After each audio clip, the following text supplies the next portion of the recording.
Nichts machte Mütter damals glücklicher als der Release von Burnout im Jahr 2001. Endlich kein Chaos mehr im Kinderzimmer, keine zerstörten Spielzeugautos mehr auf dem Straßenteppich, denn man konnte nun virtuell seine Autos mit Besessenheit und dem Zerstörungswahn, den man innehatte, zerstören. Burnout 1 war eine neue Art Rennen zu fahren, im Gegensatz zu Konkurrenten wie Gran Turismo oder Need for Speed bedeutete dort ein Zusammenprallen mit anderen Fahrzeugen, nämlich mehr als nur ein Kratzer im Lack.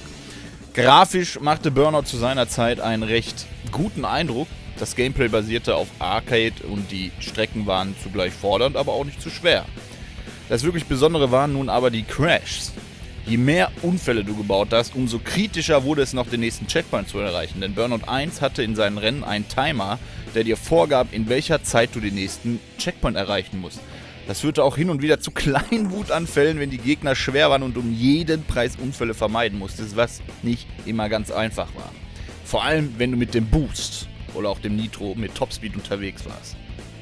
Für mich ist Burnout einfach ein Klassiker, den ich gefühlt viel zu lange nicht mehr gespielt habe. Da muss ich irgendwie mal rankommen wieder und das mal wieder zocken. Und es dauerte auch nicht lange und da erschien auch schon 2002 der Nachfolger Burnout 2 Point of Impact. Ich wusste davon zunächst nichts, weil die Welt war noch nicht so extrem vernetzt wie heute.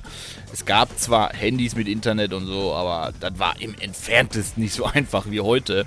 Ich entdeckte Burnout 2 bei einem Freund und mir wurde sofort klar, yo, ich brauche dieses Spiel. Die Missionen geben Mama auf, die nerven, bis Erfolg eintritt, ging an den Start. Burnout 2 war noch besser als sein Vorgänger. Mehr Autos und dann auch noch Custom Cars. Also der erste Kontakt ein bisschen für mich zumindest mit Tuning.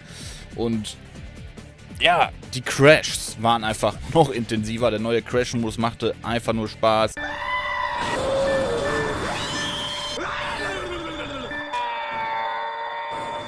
Die Strecken waren gut und der Soundtrack ist bis heute unverkennbar. Also in meinen Augen erkennt man sofort, yo, ey, das ist ja Burnout 2 Musik.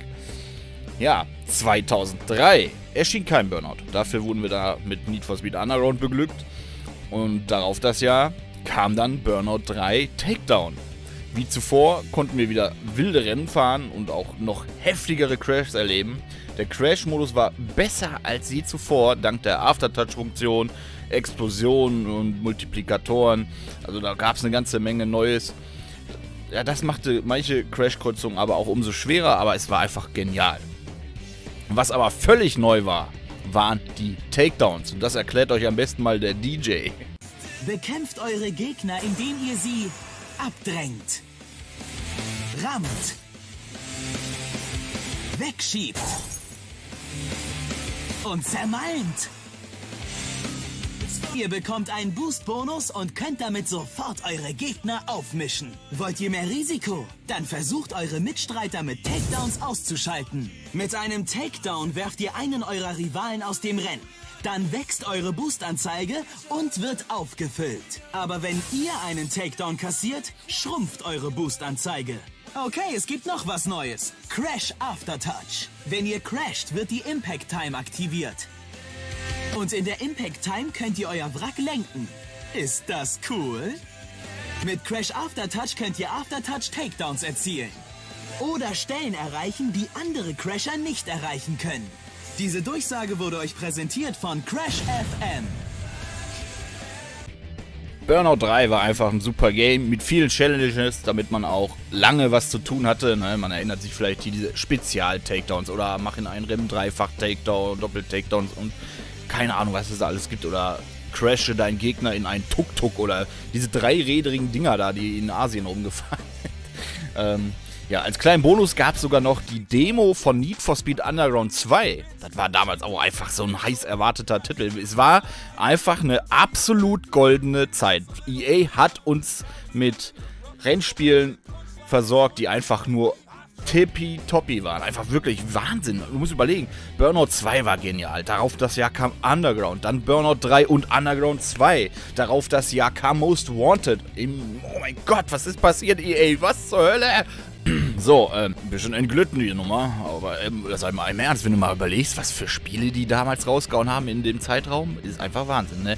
Aber okay, 2005, neben Most Wanted erschien Burnout Legends, welches die Highlights der ersten 3 Teile kombinierte und dann erschien der 4. Teil, Burnout Revenge. Es wurde noch wilder. Man konnte den Verkehr quasi abschießen mit dem, wie hieß das, Traffic Check, glaube ich. Und sein Auto bei einem Unfall spontan in die Luft jagen teilweise. Das war heftig. Mit Abstand der wildeste Teil und auch einer der beliebtesten, aber auch teilweise einer der schwersten. Ich meine, Burnout 3 hatte auch einen gewissen Schwierigkeitsgrad bei manchen Events, aber Revenge war da auch nochmal eine ganz andere Nummer. Also das war nicht immer ganz einfach, aber ist auch cool, ne? Muss ja auch nicht immer so easy peasy sein. Ne? Ein bisschen Anstrengung muss da auch mal sein in so einem Spiel, sonst macht das ja alles keinen Sinn. Dann kann ich auch wieder auf meinen Straßenteppich zurück. Ne? 2007 kam dann Burnout Dominator. Der einzige Teil, der nicht direkt von Criterion Games entwickelt wurde, weil die mit dem Nachfolgerteil beschäftigt waren. Dem nächsten großen Teil quasi, Burnout Paradise. Es kam aber auch mit vielen entfernten Features. Kein Traffic Check mehr, kein Traffic Attack Modus mehr, kein Crash Modus. Also kein wirklich besonderer Teil der Reihe. Criterion war, wie gesagt, mit Paradise beschäftigt und das hat ein anderer Entwickler dann rausgeballert. Ja, Burnout Paradise, das erschien 2008 und war irgendwie auch ganz anders als seine Vorgänger. Es gab nun eine frei befahrbare Spielwelt. Man musste Events abklappern an Kreuzungen, um seine Rennlizenz zu verbessern und schaltete dabei neue Autos frei, welche man dann im freien Modus finden und crashen musste, damit sie in der eigenen Garage landen.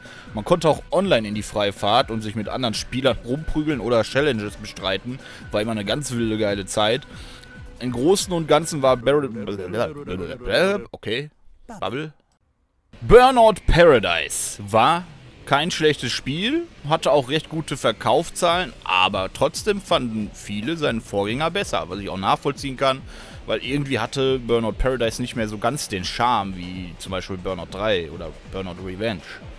Aber es war spielbar, auch wenn es heutzutage ein bisschen langweilig wirkt. Da muss man wirklich Lust drauf haben und vielleicht auch ein paar Kollegen am Start haben. Dann macht das Game auch wieder Spaß. Also es gab ja die Remastered-Version, die habe ich mir auch gegönnt und als wir da wieder ein bisschen unterwegs waren, das ist schon lustig, das macht schon Spaß. Man muss halt wissen, was man da macht, mit Freunden am besten, dann ist das Spiel immer noch ziemlich genial.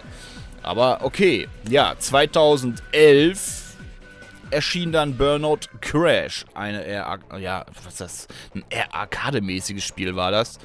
Da ging es ja mehr nur ums Crashen. Burnout Paradise war also der letzte große Ableger der Burnout-Reihe. Seitdem gab es bis heute kein Nachfolger. Und da fragt man sich, warum. Nach dem Big Surf Island DLC war Schluss bei Paradise. Und es kamen auch keine DLCs mehr. Da war also auch Feierabend. Ein Glück eigentlich, weil die Idee fürs nächste DLC war irgendwas mit, ja, Rennen auf dem Mond. Und ich weiß nicht, ob das so gut angekommen wäre. Aber warum kommt kein neues Burnout? Criterion Games selbst. Ja, Criterion Games. Ihr kennt den Namen vielleicht aus dem letzten Video, Need for Speed, oder vorletztes Video. Die haben Unbound entwickelt. Die sind auch für Hot Pursuit zuständig gewesen, 2010. Zum Beispiel, die haben Burnout entwickelt. Das sind so die Hauptentwickler hinter Burnout und die haben gesagt, wir würden es liebend gerne tun. Wir würden liebend gerne einen neuen Teil entwickeln. Konkrete Pläne dazu gibt es allerdings nicht oder gäbe es nicht. Wie es heute aussieht, weiß man nicht. Warum kommt also nichts? Es besteht natürlich die Möglichkeit, dass EA wieder mal blockiert und Criterion Games deswegen keinen neuen Burnout-Teil bringt. Denn du musst ja beachten, Criterion steht ja unter der Fuchtel von EA. Eine ganze Weile, als Ghost Games zum Beispiel mit Need for Speed beschäftigt war, wurde Criterion teilweise mit bei Battlefield reingenommen. Die Battlefield-Katastrophe, man kennt sie, die sollten da aushelfen, um den ganzen Scheiß aufzuräumen, den die da verzapft haben. Dann wurden sie bei Unbound reingepackt. Und ja, ich sag mal so, da wurde wahrscheinlich auch schon vorgearbeitet und die hatten dann nur noch die Möglichkeit natürlich, das Vorgearbeitete irgendwie fertigzustellen. Deswegen würde ich ja auch sagen, dass man wegen Unbound Criterion gar nicht so an die Wand nageln sollte, weil Criterion macht eigentlich gute Games. Wenn wir Most Wanted 2012 jetzt mal außer Acht lassen. Wie gesagt, die konnten nicht das, was sie eigentlich planen, realisieren. Also wie gesagt, Criterion Games sagt, ja, wir würden lieben gerne einen Burnout machen, also frage ich mich, was ist bei EA los? Anscheinend sind sie ja dann doch der Blockierer, ne? Denn es ist ja auch sehr fragwürdig, warum die Burnout-Serie überhaupt so abgebrochen ist. Vielleicht wegen dem Game 2011, aber das kann man ja kaum zu den Hauptteilen zählen. Du musst ja überlegen, okay, 2011 war Burnout Crash. 2008 war Burnout Paradise. Und danach kam ja das nächste große Game, war glaube ich 2010 von Criterion Games Hot Pursuit. 2010 halt, ne? Und dann kam Most Wanted 2012 halt. Hat EA vielleicht das Vertrauen in dem Moment verloren in Criterion Games, obwohl die selbst ja, ne, mehr oder weniger ausschlaggebend waren für das Ergebnis von Most Wanted, also EA. Und haben gesagt, ja nee, ein Burnout, das riskieren wir mal lieber nicht. Oder was ist da passiert? Warum wurde Burnout auf Eis gelegt? Wo ist Burnout? Wenn die Entwickler doch sagen, ja, wir haben Bock, dann liegt es, in meinen Augen zumindest, vermutlich an EA. Und wir haben uns im Need for Speed Video schon viel mit EA beschäftigt. Die sind, wie gesagt, eine Legende gefühlt, ja, mit ihren geldgeilen Methoden in FIFA, ihren Verschrottungsmethoden bei Battlefield oder Need for Speed und so weiter. Also, wir wissen alle, wir haben alle unser Bild von EA. Und Burnout ist dann einfach wieder eine weitere gute Serie eigentlich, die von denen gekillt wurde. Jetzt stellt sich die Frage, machen sie vielleicht doch noch mal was? Und was würde das dann bedeuten? Denn wenn jetzt auf einmal rauskommt, yo, Criterion Games arbeitet ab jetzt voll an einem neuen Burnout, heißt das im Umkehrschluss wieder, ey yo, wer arbeitet denn jetzt an Need for Speed? Weil aktuell liegt das ja bei Criterion Games. Also müsste man schon wieder ein neues Studio aus dem Boden stampfen für Need for Speed, welches man dann wahrscheinlich 1-2 Jahre später wieder einstampft, so ganz nach EA-Manier.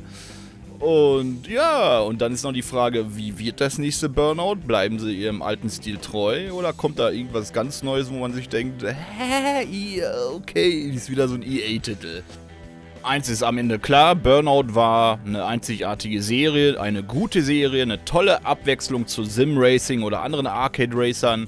Ne, dieses Crashen, das kennt man aus kaum noch irgendwelchen Spielen, außer vielleicht BMG Drive mal wieder. Oder sowas wie Wreckfest. Deswegen, also, ich glaube, es gibt da noch eine Community bzw. Fanbase und es wird sich wahrscheinlich schon lohnen. Wenn sie es gut anstellen, wird es auch gut ankommen. Also Potenzial ist genug da. Es liegt also am Ende mal wieder bei EA. Aber dieser Sparmodus bei denen, ja, von wegen, ja, wir aktualisieren jetzt hier 3 Grashalme in FIFA und cashen dann wieder richtig fett ab. Die anderen Projekte, ja, die knallen wir halt irgendwie dahin, ne? Hau die mal verbuggt raus, patchen wir dann im Nachhinein ein bisschen. Oder Need for Speed, ja, machen wir fett Trailer dafür. Und Content am Ende Updates, ja, nimm ein paar Sachen aus dem Spiel raus und liefer die dann nach, dann passt das schon. Mit der Einstellung wird es natürlich wahrscheinlich floppen. Da muss man also hoffen, dass die irgendwie mal einen Wandel in ihrem Kopf durchmachen und sich wieder mehr auf Content und Qualität fixieren und nicht nur auf Money, Money, Money, Money, Money.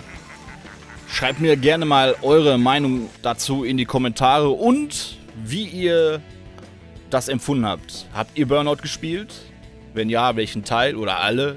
Also ich habe sie alle gespielt, außer Legends und Dominator, glaube ich. Die sind irgendwie an mir vorbeigeflogen, aber die Hauptteile habe ich alle gespielt. Und by the way, Props an euch, danke für die ganzen Likes und Kommentare unter den letzten Videos. Wir sind tatsächlich auf der YouTube-Startseite gelandet. Ich fress mein Bart, ohne Witz. Vielen Dank dafür erstmal. Ja, mich würde das wirklich mal interessieren, ob hier noch wirklich eine starke Fanbase vorhanden ist. Ich glaube, ja, EA ist einfach nur das Problem. Ich bedanke mich fürs Zuschauen. Lasst gerne ein Abo und ein Like da. Unterstützt den Kanal. Ich bedanke mich recht herzlich und wir sehen uns im nächsten Video. Vielen Dank und auf Wiedersehen.